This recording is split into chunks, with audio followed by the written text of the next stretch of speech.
Welcome back. Mental health matters, and indeed, it's a very important discussion. And to always, I would say, break it down in a way we can all understand. Johanse Iodike joins me, behavioral change specialist.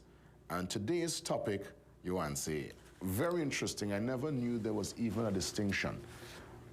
We are asking this morning the difference between relaxation and rest. I thought it was the same thing.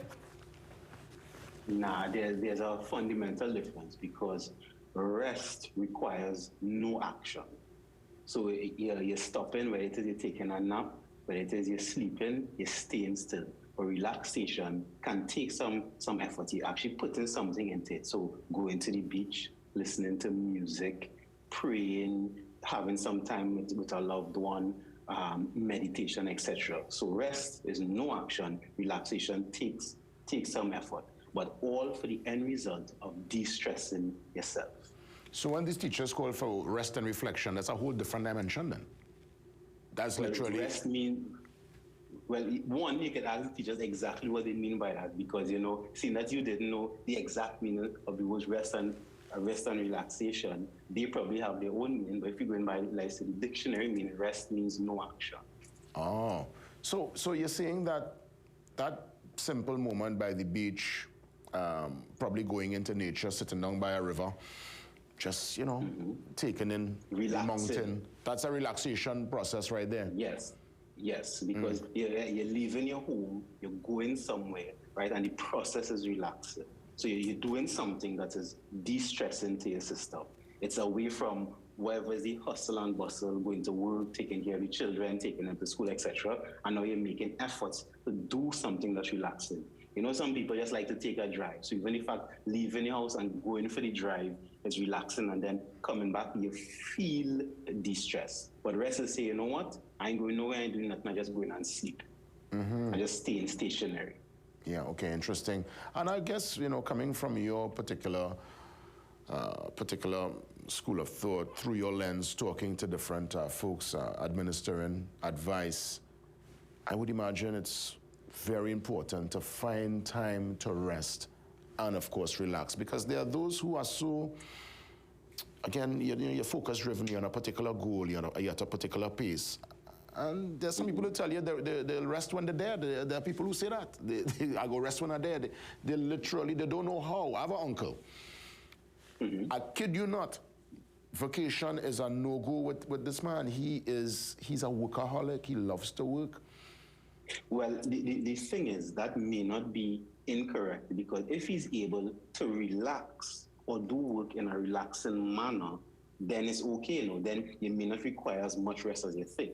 Because we could do an activity in a stressful manner. We're stressing ourselves, we're hurrying, it's hard, we don't want to do it, or we're doing it and we rush it. Or we could do the same task, moving about it in a relaxed way, knowing I have a plan, understanding that sometimes things happen and your car gets vexed at every little variable and you're moving along. So you could do the same amount of work, just the mindset different. The mindset now is I'm doing it in a relaxed way versus I'm choosing to do it in a stressed manner. But you see, I'm thinking here, when one considers work in a relaxed way, you're doing it at your pace, at your time. Isn't that in itself problematic? Because we hear of complaints, especially when it comes to service and service-based industries, certain islands. We have foreigners who will come here and they find that sometimes they consider us in the Caribbean to have this almost relaxed style, and now I believe that might not be the case, because I know there are many of us who put in our hours and work really hard. But I've heard complaints where, they move in slow motion, so you're moving one day, Sunday could fall on a Wednesday. We've always heard that kind of analysis when it comes to that relaxed work style. What's your perspective there? No, relax doesn't necessarily mean slow. Relax is a state of mind. So I could be moving, let's say according to someone, quickly, but in my mind, I relax because I know what I'm doing. I know why I'm doing it. I like what I'm doing. But if I don't like what I'm doing, whether I'm moving fast or slow, people will feel the laissez-faire attitude of it. People will feel the don't care of it. So relaxed, doing things in a relaxed manner is a personal thing. right? And if you're actually doing something you like, which I'm not sure even more than 50% of people do, if you actually like it, then even if you're hyper productive and you're working, let's say, long hours according to a standard, you can still be doing it in a relaxed way. Interesting. Is there something as you're relaxing too much, you're resting too much? Is that even a thing? Can you be over relaxed, over rested? Now, if you reach a stage of over relaxed, it could turn into complacent, right? And if it end up being, you know, there's a saying, too much of anything, not good. So it's based on balance, right? It's based on balance because you could rest too much, which means you're sleeping too much and you're not being productive, or you could be doing things, and I'm using your word, over relaxed, where now you're not being productive. So just like anything in life, finding that balance is important, which of course first takes you being honest about, do I really like doing this thing? Am I stressed? And if you realize you're stressed, then what could you do to change it in a relaxed manner? Because lots of things we do have a methodology to it. So that we say picking up your child every day. This happened recently. I was speaking to some parents and they were saying that, you know, they have to wait, there's long lines to wait on children outside of school. And they realize what method they use. Now some of them take their lunch hour later and they come out earlier. So they further up in the line so that they don't have to wait too long for their child. Yeah. So now they're still doing this thing, but more in a more relaxed manner. What do you say to those who come to you who cannot relax naturally? They have to almost lean towards a substance, whether it be taking a sip, pulling a herb, you know, finding some way to they just can't lock off. Their mind is so active, so much is going through, whether it be trying to work out the maths regarding finances, whether it's some kind of emotional or relationship turmoil. But you want to relax, but you just can't seem to settle when you sit down in your quiet moment to unwind. So you must draw for something now to just put you in that zone. Is that something normal, or do you try to move people away from that kind of self-diagnosis, that self-medication? Well, if you're dependent on a substance outside of yourself, that could definitely be unhealthy, even if it's something not as hard as smoking or substance, but even something like coffee. One, I would explore with them understanding why it is they need to feel this way, because human behavior is thought, feeling, into action. So if you're able to change that thought, you're able to change your feeling into action. So that's one, that happens cognitively. So sitting and exploring to self-reflecting why it is I need this thing, why it is I dependent on this thing. And then two, what I will do with them is also explore various new methodologies. So to see if something else works, because yes, they're accustomed to the smoking, yes, they're accustomed to the coffee, yes, they're accustomed to the drink, but now let's try different things. Some things work, some things may not work, some things may work halfway, but in the process of doing it, you will discover something new. I'm seeing lots of folks now going into meditation, into yoga, people trying their hand at that style. What's been your particular finding in that regard? More people leaning there?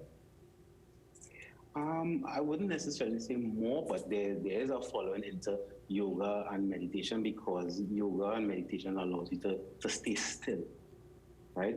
To not worry about moving, to be able to hold up a position and not worry about what comes next, which a lot of us do. We worry about what happened tomorrow, what happened next week, what happened an hour from now, etc. So the act of doing it, even though you're not in your workplace, the act of staying still gives your body practice of being able to not worry about what comes next.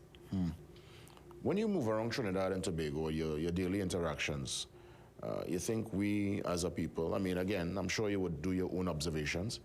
Are we a relaxed society? I mean, I personally find we're moving a bit tense. You see people really quick to anger, especially on the road. And I feel a difference when I go sometimes to Tobago, or right further up north to Grenada. And Grenadians seem to be a little more relaxed compared to us as Trinidadians. What's been your observation? That's been mine. What's been yours? Here in Trinidad, I think we are a lot tenser of late. And I've noticed many people even having stressful reactions to what could possibly happen versus even what actually happens. So some people say, no, I'm not doing this because next thing I get wrong, next thing this. Even something simple as, let's say you're driving on the road and lots of people worried about next thing they get an accident versus the actual fact of the accident. So just the possibility or the imagination of something happening, people having an emotional reaction to it. Yeah. I think, I mean, we need to get back to that place. And I think, you know, rightfully so, rest, that ability to stay still, I guess, re-energize the body, important, but more so the process of relaxation. As you rightfully said, whether it be going to the beach, listening to music, I guess everybody will know what works for them. For me, I love music. I would sit down sometimes in the backyard by me, and I hold a vibe with some music. I just listen to some little reggae, some soca, old school kaiso. And it's true, you know, I feel relaxed, you know, I actually feel at ease, to be quite honest. Yeah, I like nature too. I like nature too. Yeah, I would suggest even scheduling it versus waiting until you're stressed to then be stressed. So have a scheduled time per day to relax. Don't wait until you're stressed, because sometimes when you're stressed, you may not have time to relax. Yeah. Or you may, because of the emotions, you may rush into a substance or overdo it. But if you have a time every day, you know at this specific time, you have to relax. Whether it is music, it could be anything, but just an hour, 30 minutes where I am going to relax. Or even rest, but plan. So you would even suggest those who would take in their favorite Netflix series, those who would go in and just go on to their favorite show and just rock back and take in an hour of whatever is a show they love or a movie, that is ultimately relaxation. You rock back so if it's only an hour, when you start to binge, then that's like the substance. You're doing a little more. But if it's the hour, take that. Yeah. As always, I'll give you a chance to put in the tagline, man, as we wrap things up this morning. Go right ahead, Yuanse. Right. Understanding the difference between rest and relaxation. Rest is when we stop and we rest and we rejuvenate and we de-stress. Relaxation now takes a little effort where you do something that you enjoy that helps you to de-stress from the day. And don't make life complicated. Life is not easy, but it's really not that hard. Thank you for listening. Hey, Yuanse, all the best. God spare, we touch base again next week. And I'm sure between now and then, I will take some time to relax. I'll schedule it. It is something real random for me, so I'm glad you tell me it's something you could schedule. I'll do it. Yeah. Give thanks. Yes, man. Yuanse, touching base, behavioral change specialist for our mental health matters Thursday. Curtis will join me after to dissect what's happening, give us intimate details concerning this week's Business Guardian, free advice for the government. Let's find out what that advice is all about and what Curtis and the team are suggesting. Business Guardian details up next.